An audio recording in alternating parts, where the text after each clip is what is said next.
자, 함께 사도신경으로 우리의 신앙을 고백하겠습니다. 전능하사 천지를 만드신 하나님 아버지를 내가 믿사오며 그 외아들 우리 주 예수 그리스도를 믿사오니 이는 성령으로 잉태하사 동정녀 마리아에게 나시고 본디오 빌라도에게 고난을 받으사 십자가에 못 박혀 죽으시고 장사한 지 사흘 만에 죽은 자 가운데서 다시 살아나시며 하늘에 오르사 전능하신 하나님 우편에 앉아 계시다가 저리로서 산자와 죽은 자를 심판하러 오시리라. 성령을 믿사오며 거룩한 공회와 성도가 서로 교통하는 것과 죄를 사하여 주시는 것과 몸이 다시 사는 것과 영원히 사는 것을 믿사옵나이다. 아멘. 다 함께 찬송가 299장 찬양 올려드리겠습니다. 찬송가 299장 하나님 사랑은 찬양 올려드리겠습니다.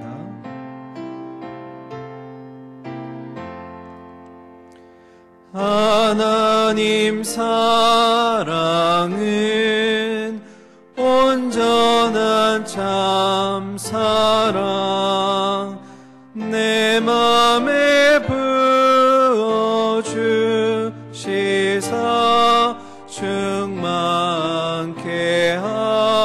하소서. 내 주의 참 사랑 햇빛과 같으니 그 사랑 내게 비추사 뜨겁게 하소서. 그 사랑 앞에는 풍파도 그치며 어두운 밤 너와 나니 그 힘이 크도다. 하나님 사랑은 온전한 참 사랑 내 맘과 영에 채우사 새 힘을 주소서.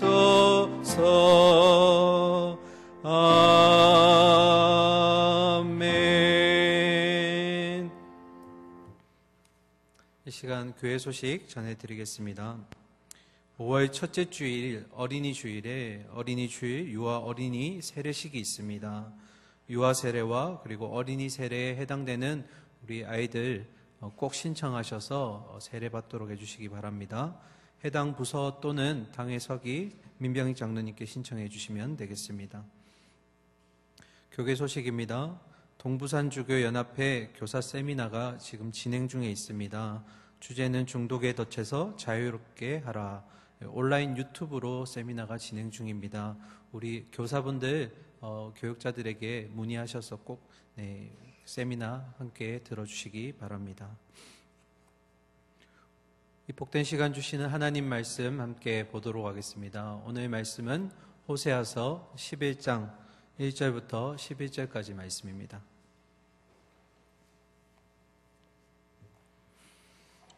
구약성경 1265면에 있습니다. 호세아서 11장 1절부터 11절까지 말씀입니다. 끊어지지 않는 사랑의 줄이라는 제목으로 말씀 나누도록 하겠습니다. 교독하도록 하겠습니다. 이스라엘이 어렸을 때에 내가 사랑하여 내 아들을 애굽에서 불러냈거늘 선지자들이 그들을 부를수록 그들은 점점 멀리하고 바알들에게 제사하며 아로새긴 우상 앞에서 본향하였느니라. 그러나 내가 에브라임에게 걸음을 가르치고 내 팔로 안았음에도 내가 그들을 꽂히는 줄을 그들은 알지 못하였도다. 내가 사람의 줄 곧 사랑의 줄로 그들을 이끌었고 그들에게 대하여 그 목에서 멍에를 벗기는 자같이 되었으며 그들 앞에 먹을 것을 두었노라. 그들은 애굽 땅으로 되돌아가지 못하겠거늘 내게 돌아오기를 싫어하니 앗수르 사람이 그 임금이 될 것이라. 칼이 그들의 성읍들을 치며 빗장을 깨뜨려 없이 하리니 이는 그들의 계책으로 말미암음이니라. 내 백성이 끝끝내 내게서 물러가거니 비록 그들을 불러 위에 계신 이에게로 돌아오라 할지라도 일어나는 자가 하나도 없도다. 에브라임이여 내가 어찌 너를 놓겠느냐. 이스라엘이여 내가 어찌 너를 버리겠느냐.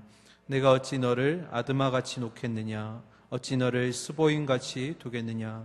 내 마음이 내 속에서 돌이키어 나의 긍휼이 온전히 불붙듯 하도다.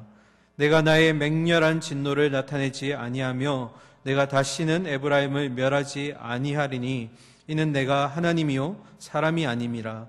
내 가운데 있는 거룩한 이니 진노함으로 내게 임하지 아니하리라. 사자처럼 소리를 내시는 여호와를 따를 것이라. 여호와께서 소리를 내시면 자손들이 서쪽에서부터 떨며 오되 다 함께 그들은 애굽에서부터 새같이 앗수르에서부터 비둘기같이 떨며 오리니 내가 그들을 그들의 집에 머물게 하리라. 나 여호와의 말이니라. 아멘. 할렐루야. 4월에 어느덧 벌써 중순을 지나고 있습니다. 벚꽃도 활짝 폈다가 졌고요. 날씨가 참 춥습니다.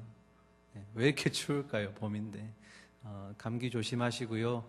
영육간의 강건함이 하기를 간절히 부탁드립니다.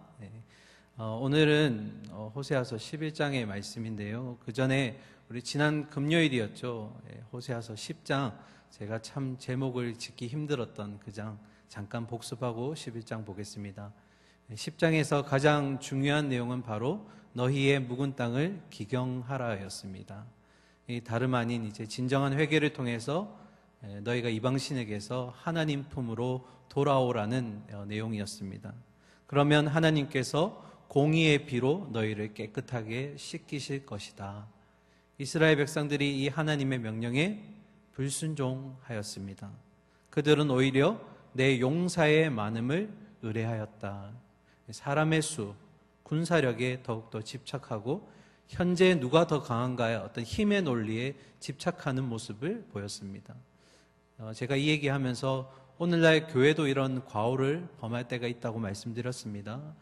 교세의 수에 의존하고 또 양적 성장에만 집중하고 또 때로는 성도의 어떤 직업이나 학벌로 교회의 수준을 판단하는 것.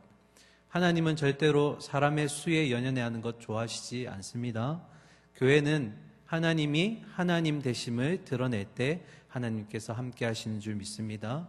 그래서 우리 동부교회는 하나님의 뜻을 구하고 사람의 목소리보다는 하나님의 목소리에 귀를 기울일 줄 아는 그런 겸손한 교회 되기를 소망합니다. 그래서 하나님께서 이런 불순종하는 이스라엘의 모습에 결국 다른 이방 족속을 사용하셔서 전쟁을 통해서 그들을 멸망하시겠다라는, 파멸시키겠다라는 아주 무서운 결말을 예고해 주셨습니다. 여기까지가 이제 10장의 내용인데요. 여기서부터 이제 새로운 단락이 시작됩니다. 우리 제가 한 번도 호세아서 구조를 짧게 설명해 드린 적이 없는데요. 오늘은 좀 구조가 중요합니다. 넓은 이제 호세아서의 3단계를 나눌 수 있는데요. 1장부터 3장까지는 호세아 개인의 가정에 임한 비극을 얘기합니다. 음란한 여인 고멜에게 가서 또 음란한 자녀를 낳게 하는 그런 가정의 슬픔을 통해서 이스라엘에게 닥칠 그 슬픔의 운명에 대해서 1장부터 3장까지 소개하고 있고요. 우리가 계속해서 보았던 이제 4장부터 10장까지는 불순종하는 이 이스라엘 모습에 파멸되고 또 절망 가운데 있는 모습들을 계속해서 보고 있었습니다. 그래서 저는 너무너무 오늘 이 11장을 너무너무 기다리고 있었어요. 이 11장부터 이제 새로운 화제로 들어가게 됩니다. 그것은 다름 아닌 하나님이 이스라엘 백성을 얼마나 사랑하시는가를 오늘 우리가 보게 될 건데, 너무나 감동적이고 또 하나님이 부모의 사랑에 빗대어서 이스라엘을 사랑하는 모습을 이제 11장부터 보여주십니다. 그래서 4장 넘어갈 때, 5장 넘어갈 때, 언제쯤 11장이 오나 좀 그 사랑을 전해드리고 싶은데 계속 전쟁할 것이다, 파멸할 것이다, 자녀가 없어질 것이다. 이런 자꾸 부정적인 얘기 하려니까 마음이 너무 불편한 거예요. 그래서 이게 끝끝내 이제 11장에 왔습니다. 이제 11장부터는 이스라엘을 향한 하나님의 변함없는 사랑을 여러분이 경험하시면서 그 사랑이 나에게도 주시는 사랑인 줄 믿습니다. 오늘 그 사랑을 마음껏 누리시고 또 그 사랑에 순복하시기 바랍니다. 자, 오늘 우리 1절 말씀 읽으면서 말씀 속으로 한번 들어가 보겠습니다. 함께 읽겠습니다. 이스라엘이 어렸을 때에 내가 사랑하여 내 아들을 애굽에서 불러냈거늘. 하나님이 이스라엘을 향해서 내 백성이라는 표현도 하시지만 1절에서는 내 아들이라고 표현하십니다. 그런데 자세히 보시면 사랑하는 이라고 되어 있지만 실제로는 사랑했다라는 과거형입니다. 왜 사랑했다라고 얘기했을까? 이전까지 하나님께서 이스라엘을 아무 조건 없이 부르셨죠. 그래서 1절을 자세히 보시면 내가 사랑하여 사이에 어떤 내용이 첨가되어 있을까요? 없습니다. 그 무슨 의미일까요? 하나님의 이스라엘 향한 사랑은 조건이 없다라는 겁니다. 그냥 사랑해. 내가 너희를 사랑해. 내 아들을 사랑한다. 이 표현이 지금 1절에 들어와 있는 겁니다. 그러니까 하나님 아버지의 조건 없는 이스라엘 자녀를 향한 사랑이 지금 1절에 표현되고 있습니다. 그 사랑을 어떻게 표현하셨을까요? 1절 마지막에 보시면 내가 애굽에서 너희를 불러내었다라고 얘기합니다. 자, 이스라엘 백성들이 애굽에 있을 때 그들의 삶이 어땠을까요? 우리 말씀으로 한번 볼까요? 출애굽기 3장 9절과 10절입니다. 이제 가라, 이스라엘 자손의 부르짖음이 내게 달하고 애굽 사람이 그들을 괴롭히는 학대도 내가 보았으니 이제 내가 너를 바로에게 보내어 너에게 내 백성 이스라엘 자손을 애굽에서 인도하여 내게 하리라. 이스라엘 백성이 숫자가 점점 많아질수록 그들은 애굽에서 종으로 노예로서 수치를 또 참 어려움을 계속 겪게 됩니다. 얼마나 힘들었으면 그들의 하나님께 부르짖는 소리가 하나님이 들으실 정도라고 얘기할까요? 그래서 하나님이 아들인 이스라엘을 건져내시기로 작정하셨죠. 뭐 때문에요? 그들을 사랑하시기 때문에. 그런 이 사랑의 대상이 바로 이스라엘이었습니다. 그런데 2절을 한번 보실까요? 선지자들이 그들을 부를수록 그들은 점점 멀리하고 바알들에게 제사하며 아로새긴 우상 앞에서 분향하였느니라. 선지자들이 그들을 불렀다는 것은 이제 하나님이 선지자들을 통해서 그들을 불렀다라는 내용을 이제 의역한 겁니다. 하나님이 수차례 선지자들을 통해서 이스라엘을 부르셨습니다. 돌아와야 돼. 정신 차려. 내 품으로 돌아와야지. 참 많은 사사들을 보내셨고 또 많은 선지자들을 보내셨죠. 그런데 이스라엘 백성은 어떻게 합니까? 2절 중반절에 보시면 그들은 점점 가까워진답니까? 멀어진답니까? 멀어진답니다. 누구로부터요? 아버지로부터 자꾸 멀어지는 겁니다. 아버지가 그들을 부를수록, 자녀의 이름을 부를수록 자녀는 어떻게 합니까? 점점 멀어지는 겁니다. 그 멀어지는 자녀들이 누구에게로 갈까요? 하반절에 보시면 바알들에게 제사하고 아로새긴 우상 앞에서 분향하였느니라. 하나님과는 자꾸 멀어지고 하나님이 그렇게 가지 말라고 하는 이 바알신, 이방신에게는 그렇게 친밀하게 가까이 가려고 하는 이스라엘의 모습. 저는 오늘 이 이스라엘의 모습을 보면 딱 떠오르는 그 모습이 있어요. 그건 다름 아닌 우리의 10대에 방황하는 사춘기의 모습 같아요. 이 사춘기의 청소년의 모습 같아요. 아버지가 그렇게 하지 말라는 건 하고 하라는 건 하지 않고. 그래서 저는 이스라엘이 어쩌면 광야에서 있을 때 훈련받는 기간이기도 했지만 이들의 시절을 보면 이 광야 시절이 그들의 사춘기 시절이 아닐까. 조금만 수틀리면 에이 아버지 우리 왜 부르셨어요? 우리 거기 있는 게 편했는데. 조금만 목마르면 아이고 죽을 것 같아요. 이렇게 늘 반항하고 늘 이렇게 아버지를 어떻게 사랑을 자꾸 삐뚤게 바라보는 이들의 모습을 보면 사춘기 아이들의 모습을 좀 보는 것 같아요. 그러면 하나님이 아버지로서 이들을 어떻게 다루어 가실까요? 여러분이 사춘기의 자녀들이 그렇게 삐딱선을 탈 때 어떻게 하셨어요? 내버려 두셨어요. 하나님 어떻게 하셨을까요? 3절 보실까요? 함께 읽겠습니다. 3절 중요하니까요. 함께 읽겠습니다. 그러나 내가 에브라임에게 걸음을 가르치고 내 팔로 안았음에도 내가 그들을 고치는 줄을 그들은 알지 못하였도다. 내가 걸음을 가르쳤고. 저희 집 애가 태어나고 나서 안 한 게 몇 가지가 있습니다. 그 시기 때 해야 되는데 안 한 게 몇 가지 있어요. 그 중에 첫 번째가 배밀이를 안 했어요. 표정들이 배밀이가 뭐지 하시는데 너무 오래되셔서 그러신 거죠. 아이들 처음에 뒤집기 하고 나면 뭐 하죠? 배밀이 하잖아요. 배밀이를 안 하는 거예요. 근데 우리 어르신들이 제가 그 얘기하면 늘 하셨던 말씀이 배밀이 안 하고 바로 서서 걸어 이러시는 거예요. 그럼 그런가 보다 했죠. 그런데 저희 집 애가 이상한 행동을 하기 시작했습니다. 몇몇 분 아시는 분들 계실 텐데 갑자기 어느 순간부터 꽃게 걸음을 하기 시작하는 거예요. 옆으로 걷는 거예요. 이렇게 뒤지면서 이렇게 기는 걸 옆으로 기는 거죠. 그래서 뭐 저러다가 또 걷는다고 어른들이 얘기하니까 또 기다렸습니다.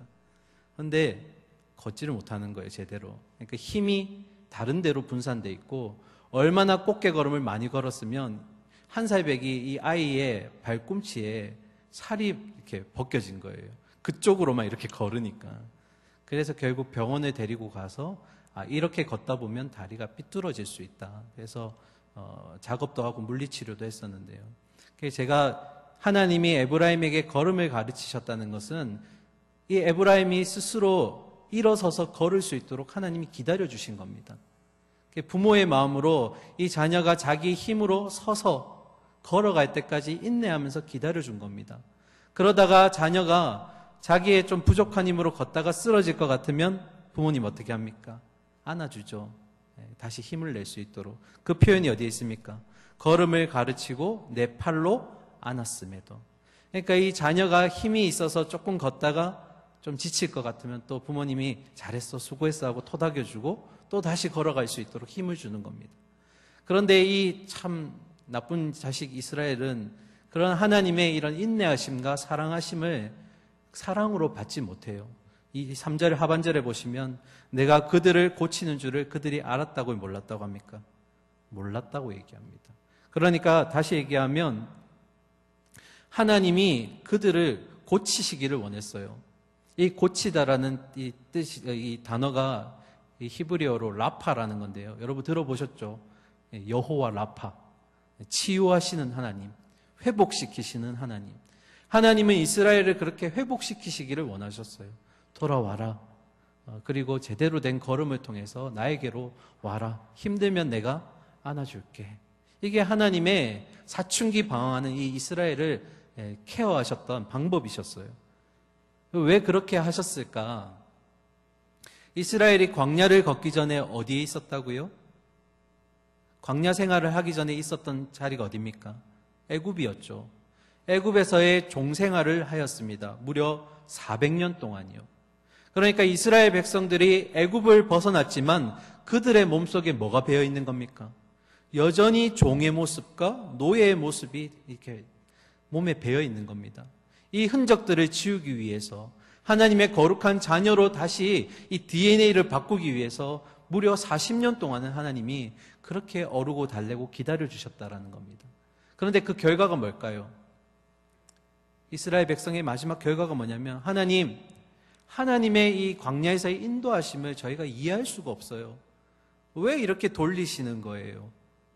왜 우리에게 이렇게 힘든 여정을 10며칠이면 그냥 바로 갈 수 있는 길인데 왜 우리를 이렇게 돌리시는 걸까요?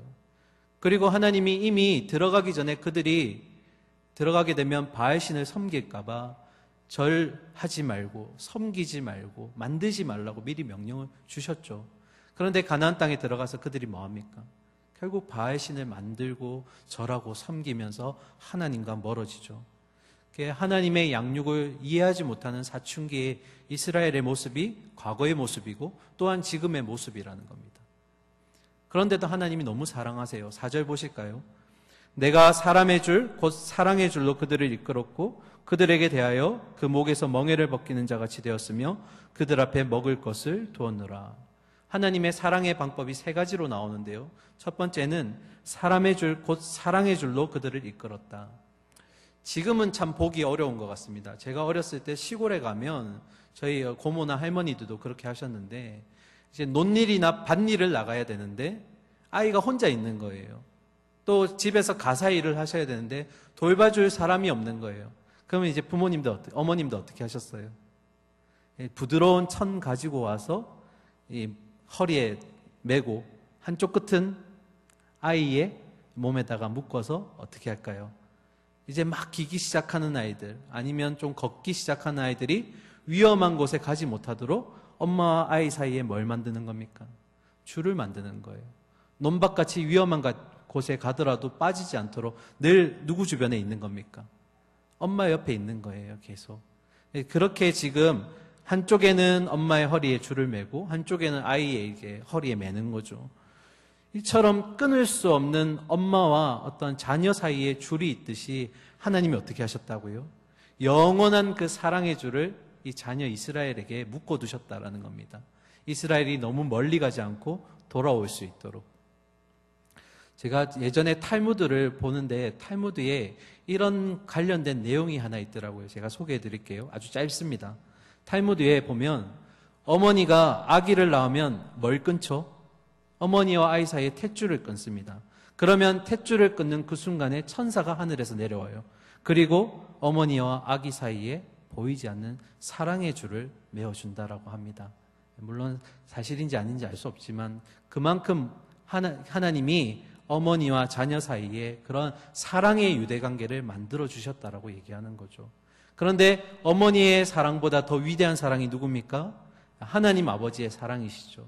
영원한 끊어지지 않는 그 사랑의 줄을 우리와 지금 맺고 계신 줄 믿습니다.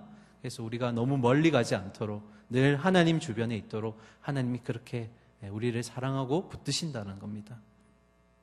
이어서 두 번째, 그 목에서 멍에를 벗기는 자 같이 되었다. 애굽의 왕은 이스라엘 백성들을 멍에를 씌우기 위해서 애썼습니다. 그들의 어떤 부를 위해서, 그들이 힘든 것들을 이스라엘이 대신하도록 하기 위해서 바로 왕은 늘 이 이스라엘의 멍에를 씌우기 좋아했지만 반대로 하나님은 그들의 그런 짐승과 같은 멍에를 벗겨내셔서 그들을 자유롭게 하기 위해서 애쓰셨다라는 겁니다. 그리고 마지막 또 한 가지, 그들 앞에 먹을 것을 두었노라. 제가 이 문장 보면서 참 감명받았던 게 뭐냐면, 하나님의 백성이 성경에 보시면 하나님이 굶기셔서 죽이신 적은 한 번도 없어요. 하나님께서 그 백성으로 하여금 배고프게는 하시더라도 배고픔이 이어져서 굶겨서 죽이시는 모습은 한 번도 본 적 못했어요. 그러니까 결국 하나님의 그 입히시고 먹이시는 은혜가 백성들로 하여금 늘 있었다라는 거죠. 심지어는 아무 소산물도 없는 광야 가운데서도 매일 아침이 되면 뭐가 내려옵니까? 만나가 내려오고 메추라기가 내려오고, 하나님은 없는 것 가운데서도 주신다라는 겁니다. 이와 관련해서 예수님도 똑같은 얘기를 하셨어요. 우리 한번 볼까요? 마태복음 6장 30절부터 32절입니다. 우리 화면 보면서 같이 읽도록 하겠습니다. 마태복음 6장 30절입니다. 오늘 있다가 내일 아궁이에 던져지는 들풀도 하나님이 이렇게 입히시거든 하물며 너희일까 보냐 믿음이 적은 자들아. 그러므로 염려하여 이르기를 무엇을 먹을까 무엇을 마실까 무엇을 입을까 하지 말라.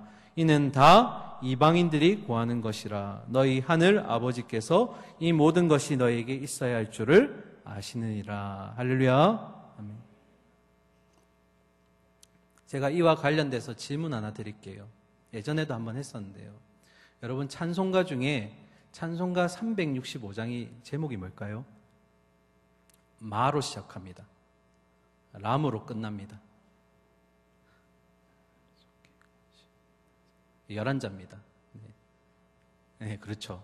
마음속에 근심 있는 사람. 제가 왜 이 얘기를 하냐면, 얼마나 사람들이 매일매일 근심이 많고 염려가 많으면 찬송가 장수가 몇 장이라고요? 365장. 네. 늘 고민하고 염려하고 하니까 이 찬송가 누가 정하셨는지 모르겠는데 정말 잘 정하신 것 같아요. 365일 동안 고민하고 고생하니까 찬송가 365장을 마음속에 근심 있는 사람. 이렇게 해석하니까 저희 청년들은 저한테 뭐라고 하냐면 KJW 버전이라고 얘기해요. 김지원 버전이라고. 예, 아무 데도 없습니다. 이거 제 해석이에요, 그냥. 예, 믿으시면 안 됩니다. 예.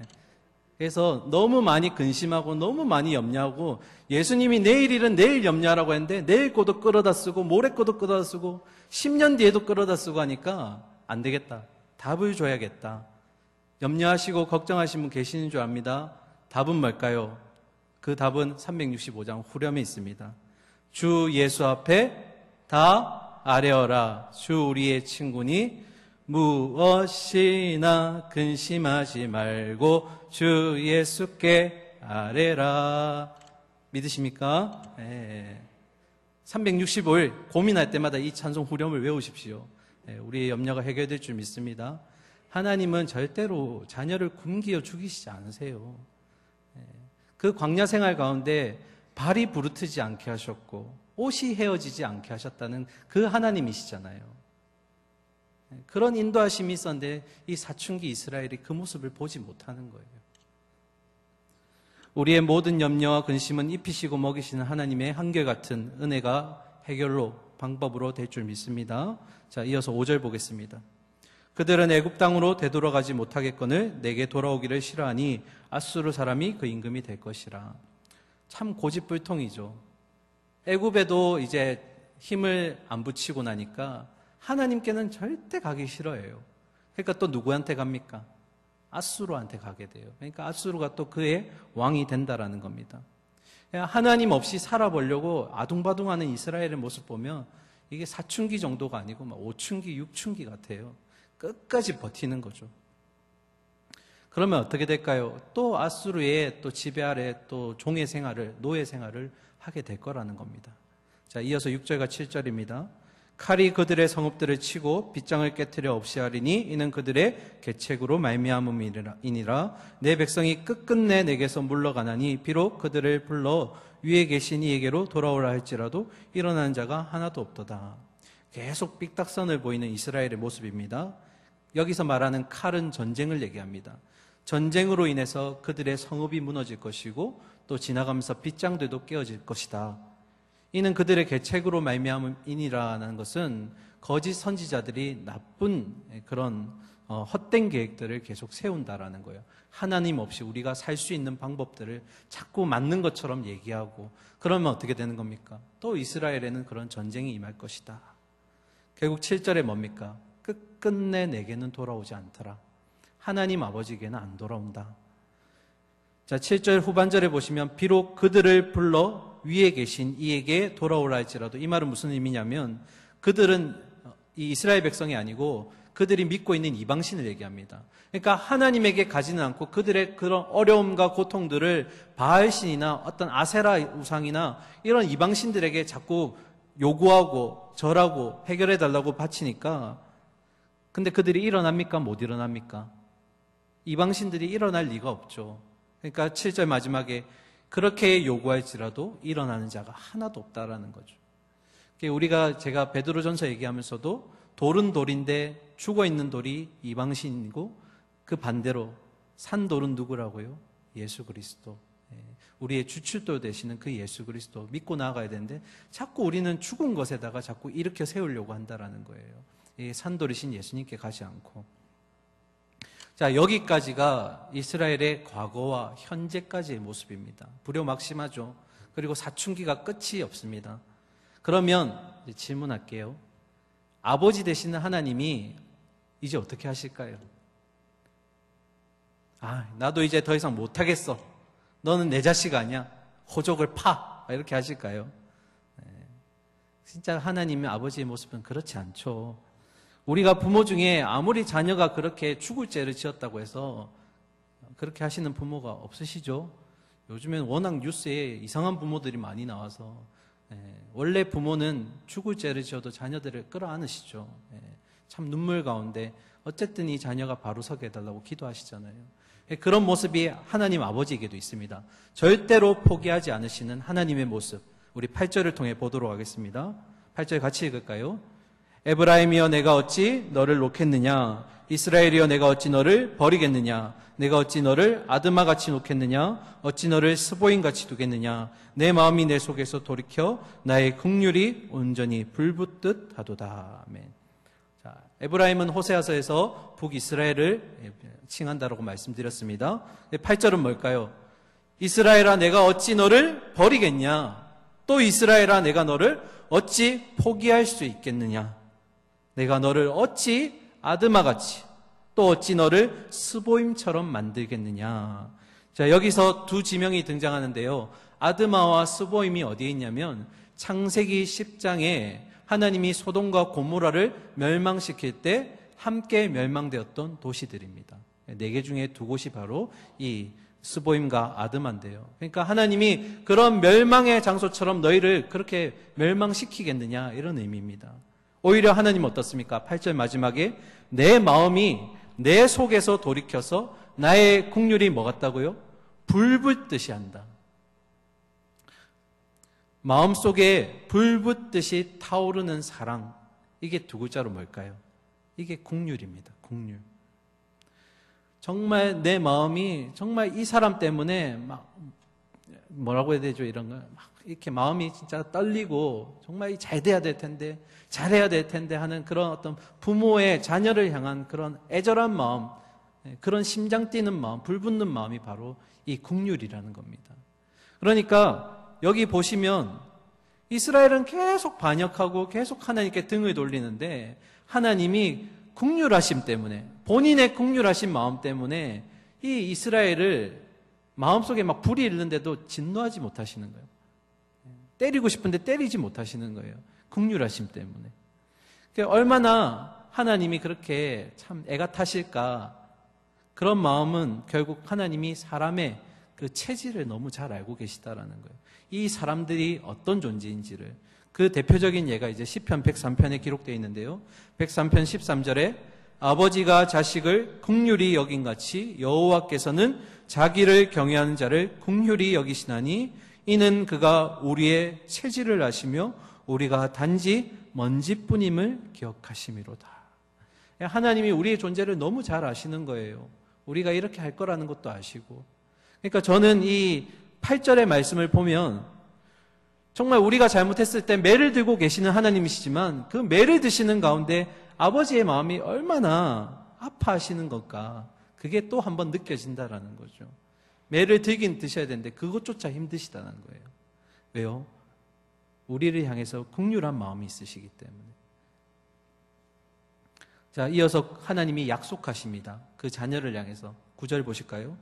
내가 나의 맹렬한 진노를 나타내지 아니하며 내가 다시는 에브라임을 멸하지 아니하리라. 이는 내가 하나님이요 사람이 아님이라. 내 가운데 있는 거룩한 이니 진노함으로 내게 임하지 아니하리라. 자, 9절에 보시면 하나님의 약속이 3가지가 등장합니다. 첫 번째는 나의 맹렬한 진노를 나타내지 않겠다. 두 번째, 다시는 에브라임 곧 이스라엘을 멸하지 않겠다. 그리고 마지막 3번째, 진노함으로 너에게 임하지 않겠다. 그런데 여러분, 3가지의 다른 약속 같은데 자세히 보세요. 보시면 3가지 약속이 같습니다. 멸하지 않겠다, 진노하지 않겠다. 이 말을 지금 다른 말 같지만 똑같은 약속을 3번 하신 겁니다. 숫자 3의 의미가 굉장히 지금 부각되고 있는 겁니다. 이스라엘, 특히 히브리어에서 숫자 3이라는 개념은 굉장히 중요한 단어입니다. 왜 중요할까요? 이 숫자 3은 하나님의 숫자라고 얘기합니다. 완전수라고 얘기하죠. 하나님의 숫자니까 거룩한 숫자라고도 얘기합니다. 대표적인 예가 삼위일체 하나님일 때 3을 얘기하잖아요. 그러니까 이 약속은 뭡니까? 3가지의 다른 약속 같지만 하나님이 3번을 통해서 강조하심으로써 이 약속은 하나님 자신의 거룩함을 걸고, 하나님의 그 거룩한 속성을 걸고 지금 약속하시겠다라는 겁니다. 너희가 지금 삐뚤어지고 그렇게 계속 반역할지라도 나는 너희를 멸망시키지 않아. 진노하지 않아. 이게 나의 약속이야.